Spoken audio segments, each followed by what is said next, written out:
కానీ అనిల్ గారి పేరు చెప్తున్న టైంలో కూడా ఎమోషనల్ అవుతున్నారు.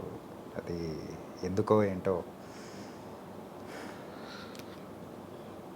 అసలు మీ లైఫ్లో ముగ్గురు ఇంపార్టెంట్ అని చెప్పేసి ఆ ముగ్గురు గురించి చెప్పారు. కానీ అనిల్ రావిపూడి గారి పేరు వచ్చినప్పుడు మాత్రం చాలా ఎమోషనల్ అయిపోయారు. ఇప్పటికీ ఆ కంటి తడి అనేది కూడా ఉంది. సో ఎన్ని టిష్యూస్ ఇచ్చినా కానీ అది సరిపోదు అన్నట్టు కూడా ఇంకా ఈ ముగ్గురికి నేను రుణపడే ఉన్నా. యా అంటే ఎవరి చేయూతను ఏ విధంగా అందించాలో ఆ విధంగా అందించారు కాబట్టి నేను వాళ్ళని ఎప్పుడు జ్ఞాపకం ఉంచుకునేటువంటి బాధ్యత నా మీద ఉన్నది. నేను మర్చిపోలేని వ్యక్తులు ఇంతవరకు. భవిష్యత్తులో ఇంకెంతమంది దైవం లాగా వస్తారో నాకు తెలియదు. ఇంకెంతమంది నన్ను ఇంకే విధంగా నన్ను ఉన్నత స్థితికి తీసుకెళ్తారో తెలియదు. ఇప్పుడున్న దాంట్లో తరుణ్ భాస్కర్ గారు, నా తమ్ముడు వేణు గారు, అనిల్ రావిపూడి గారు. ఒకరు ఫౌండేషన్ వేసినట్టు మీ కెరియర్కి, ఇంకొకరైతే ఆ గోడలు కట్టినట్టు, ఇంకొకరైతే కప్పుతో మొత్తం ఒక ఇంటిని కంప్లీట్ చేసినట్టు చేశారు. Nice sir. వీళ్ళందరూ వయసులో చిన్నవాళ్ళు అంతే. కానీ మీరు ఏ క్యారెక్టర్ చేసినా కానీ దానికి తగ్గ న్యాయం అనేది కూడా చేస్తూ, అంటే మురళీధర్ గౌడ్ అంటే ఇప్పటికీ ప్రత్యేకంగా అందరూ ప్రేక్షకుల మనస్సులో నిలిచిపోయే క్యారెక్టర్స్ చేస్తూ ఉన్నారు. It was very very nice. నా అదృష్టం అది. నాకు ఇంకా మంచి పాత్రలు దొరకాలి, నేను ఇంకా మంచి ప్రతిభావంతంగా క్యారెక్టర్స్ పోషించి ప్రేక్షకుల అభిమానాన్ని చూరగొనాలని, వాళ్ళ యొక్క అభినందనలు అందుకోవాలనేటువంటి తాపత్రయంలో ఉన్నా. ఖచ్చితంగా మంచి క్యారెక్టర్స్ రావాలి, ఒక బలమైనటువంటి పర్ఫార్మెన్స్ చేయాలనేటువంటి ఆలోచన ఉన్నది నాకు. ఈ క్యారెక్టర్స్ అన్నీ ఓకే సార్, అంతా బాగుంది. అండ్ రీసెంట్గా రిలీజ్ అయిన శివరపల్లి వెబ్ సిరీస్, పంచాయతీ అనే వెబ్ సిరీస్ అమెజాన్ దానిలోకే తోపు ఇప్పటికీ ఎవరైనా కానీ కదిలిచ్చినా కానీ నంబర్ 5 ఉన్నది, టాప్ 10 నంబర్ 5 ఉన్నది. శివరపల్లి అనేది మన తెలుగులో చేసి సో మంచి అప్రిసియేషన్. ఆ సర్పంచ్ క్యారెక్టర్, పెద్ద సర్పంచ్ మిట్ట సుధాకర్ అద్దరు కొట్టేశారు రిజల్గా. అంటే చాలా మందికి కూడా డౌట్లు ఉంటాయి, ఈవెన్ వాళ్ళకు కూడా ఏమన్నా ఏంటంటే ఆ పంచాయత్ సిరీస్ అది కూడా ఈవెన్ రాగ్మయుడితో నేను ఇంటర్వ్యూ చేసేటప్పుడు కూడా అన్నాడు అదొక క్లాసిక్, దాన్ని టచ్ చేయాలన్నా కానీ ఒక నిమిషం భయం అనిపించింది. కానీ అండ్ దాని తర్వాత తమిళ్లో కూడా తీశారు. తమిళ్లో వాళ్ళు అనుకున్నంత అప్రిసియేషన్ అనేది తమిళ తర్వాత తెలుగు. అవునా? ఓకే.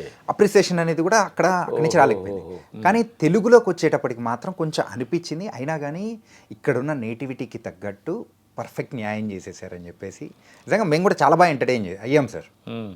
అంతగా ఇదంతా మీ పక్క. ఓకే. మీరు అంటే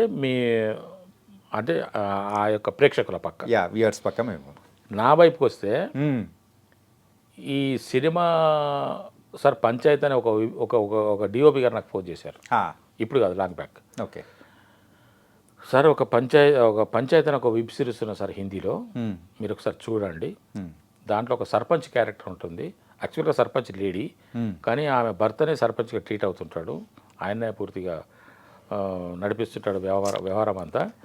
ఆ క్యారెక్టర్కి మిమ్మల్ని అనుకుంటున్నాము, మీరే నాకు కావాలని నాకు అనిపించింది. డైరెక్టర్ ఏమో ఫలానా ఆయన యూఎస్లో ఉంటాడు. ఇది టాక్స్ జరుగుతున్నాయి. ఈ ప్రాజెక్ట్ కనుక మన చేతికి వస్తే డైరెక్టర్ గారు వస్తారు, అప్పుడు ఫుల్ డీటెయిల్స్ మాట్లాడుకుందాము.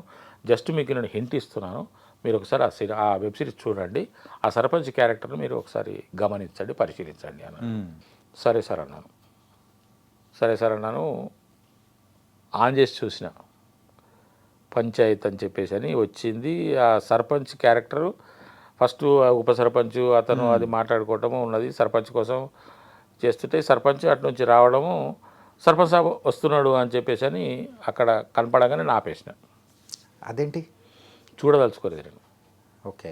ఎందుకంటే ఆ ఇంపాక్ట్ నా మీద ఉంటుందేమో, మనంగానే చేయాలి. తెలుగులో చేస్తున్నాం కదా, వేరే భాషలో చేస్తున్నామంటేనేమో వెతుక్కోవాలి. నా భాషలో నేను చేయటానికి, ఒక క్యారెక్టర్ చేయటానికి నాకు దాంట్లో ఇబ్బంది ఉండదు. పైగా అది కనుక చూస్తే అతను ఆ రోజున ఎలా చేశాడో అని చెప్పేసినటువంటి ఒక ఆలోచన నాకు వస్తుందేమో, నా ఒరిజినాలిటీ మిస్ అవుతానేమో అనే ఒక భయం వేసింది నాకు.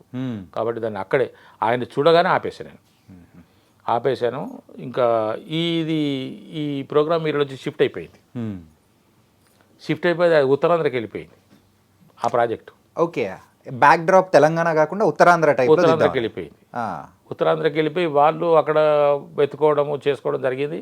నా మిత్రుడికి ఒకరికి సర్పంచ్ క్యారెక్టర్ అని అనుకున్నారు. ఆ మిత్రుడు నాకు ఫోన్ చేసి మేము మాట్లాడుకున్న సందర్భంలో ఏం చేస్తున్నారు అంటే నేను అన్న ఇట్లా పంచాయతీ తెలుగులో చేస్తున్నారు, నేను చేస్తున్నాను సర్పంచ్. అదేంటి నీకు నాకు అది చెప్పింది అంటే తెలంగాణలో చెప్తే నీకు చెప్పారు, ఉత్తరాంధ్రలో నాకు చెప్పారని ఆయన అన్నాడు. సర్లే పోన్లే అయితే ఈ ప్రాజెక్ట్ అటు షిఫ్ట్ అయినట్టున్నది అని అనుకున్నాను. ఆ తర్వాత మళ్ళీ అది ఇటు వచ్చేసింది. ఇటు వచ్చి ఇక్కడ ఇంకో 2-3 దర్శకులు మారినట్టున్నారు. చివరికి ఇది భాస్కర్ దగ్గరికి వచ్చిన తర్వాత వాళ్ళు నాకు కాల్ చేశారు. ఓకే. కాల్ చేసి ఇట్లా సర్పంచ్ క్యారెక్టర్ సార్ ఇట్లా అని అంటే, అదేంటంటే నాకు వేరే వాళ్ళుగా చెప్పింది అని అంటే ఇట్లా జరిగిందని తెలిసి నేను ఎక్కడ కూడా తొట్టుపాటు పడలేదు.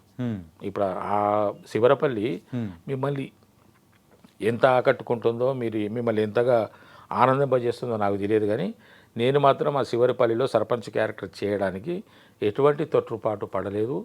నాకు ఎటువంటి దాని మీద ఆలోచన కూడా లేదు నాకు. ఓకే. నా దూరంలో నేను చేసుకుంటూ వెళ్ళిపోయాను. సర్పంచ్ అంటే ఇలాగ ఉండాలి, ఇది నాకు అర్థమైన విషయమే అని చెప్పేసి చేసుకుంటూ వెళ్ళిపోయాను. కానీ చాలామంది దాన్ని చాలా అప్రిషియేట్ చేస్తున్నారు. చాలా అప్రిషియేట్ సార్. మంచి కాఫీ తాగుతున్నాం కాబట్టి ఓకే, కాఫీనేనా లేకపోతే మందలవట్లేదా సార్? కళ్ళు ఎప్పుడో ఒకసారి మా ఊరికి వెళ్తే కూడా నేను కళ్ళు తెప్పించుకొని తాగుతాను. అంటే మేము గౌడ్స్ కదా, ఇక అంతా మన వాళ్ళే ఉంటారు కాబట్టి తెమ్మంటే 1 గ్లాసు 2 గ్లాసులు అంతే. ఎప్పుడైనా అవుట్డోర్ షూటింగ్కి వెళ్తే కూడా నేను ఎక్కువ మన వాళ్ళందరూ మందుల మీద కూర్చొని తాగుతుంటే నేను కళ్ళుకు ప్రిఫర్ చేస్తాను. ఓకే. దొరికితే ఒకసారి కళ్ళు నీరను తెప్పించండి తాగుతానంటాను. ఆ విధంగా అంతే తప్ప నాకు అలవాట్లేదు. ఓకే. ఓకే. ఎందుకంటే యూజువల్గా ఇక్కడున్న నార్మల్ ట్రెడిషన్ ప్రకారము సో అలవాటు అనేది కూడా ఉంటుందేమో అని చెప్పి అప్పుడప్పుడు అనిపిస్తుంది చేసుకుందాం మనం కూడా అలవాటు అని. కానీ మరి ఈ సిగరెట్ అలవాటు కూడా నాకు ఒకప్పుడు కాల్చేవాడిని అప్పుడప్పుడు. ఇప్పుడు లేదు, అది కూడా లేదు. ఇప్పుడు ఎప్పుడైనా సినిమాకు సందర్భించి అవసరం పడితే బీటో సిగరెట్ కాల్చారు సార్ అంటే కాలుస్తారు. ఓకే. మరి దావత్ అంటే ఏం చేసుకుంటారు సార్? అది కూడా లేదు నాకు. మాంసాహారం తక్కువ, అస్సలు దాదాపు అవాయిడ్ చేసేసింది దాన్ని. ఎప్పుడో ఒకసారి అంతే, ఇష్టం కూడా ఉండదు నాకు తినాలని. ఓకే. అండ్ శివరపల్లిలో మీరు చేసిన క్యారెక్టరైజేషన్ కొంచెం సెటిల్డ్గా అట్లా అనిపిస్తుంది, కాకపోతే ఇంకా కొంచెం ఎక్స్పెక్ట్ చేయొచ్చేమో అని కూడా అనిపిస్తుంది. ఉండే అవకాశం ఉండే, కానీ వాళ్ళు కొన్ని లిమిటేషన్స్ పెట్టారు. ఓకే. సార్ ఇది ఇంతవరకే ఉండాలి అని చెప్పేసి. లేకుంటే నేను కొన్ని సిచ్యువేషన్స్లో కొన్ని సందర్భాల్లో నేను కొంచెం ఇంకా బాగా చేయాలని నాకు అనిపించేది యాజ్ ఎన్ ఆర్టిస్ట్. కానీ ఆ డైరెక్టర్ గారు వాళ్ళకు ఉన్నటువంటి పరిధుల్లో మరి కొంచెం ఇది ఇంతనే ఉండాలి సార్ అని చెప్పేసి అనడం. సెకండ్ సీజన్ ఉన్నదిగా చూసుకుందాం, అప్పుడు చూసుకుందాం. అక్కడ మాత్రం లిమిటేషన్స్ ఏమి ఉండవు అని అడుగుదాం అనుకుంటున్నాను. ఎందుకంటే మన నేటివిటీ వేరు. ఇప్పుడు అది హిందీ, అక్కడ నేటివిటీ వేరు, వాళ్ళ ఆచారాలు వేరు, వాళ్ళ యొక్క వ్యవహారాలు వేరు. తెలుగులో మనకు తగ్గట్టుగా మనం చేసుకోవాలి. సిచ్యువేషన్ అదే ఉంటుంది, కంటెంట్ అదే ఉంటుంది, విషయం అంతా అదే ఉంటుంది, కానీ చెప్పుకునే విధానంలో మనం తేడా చూపించవచ్చు కదా. కాబట్టి ఆ విధంగా చేద్దామని నాకు అనిపిస్తున్నది. అడుగుతాను డైరెక్టర్ గారిని, మరి ఏమంటారు చూద్దాం. సార్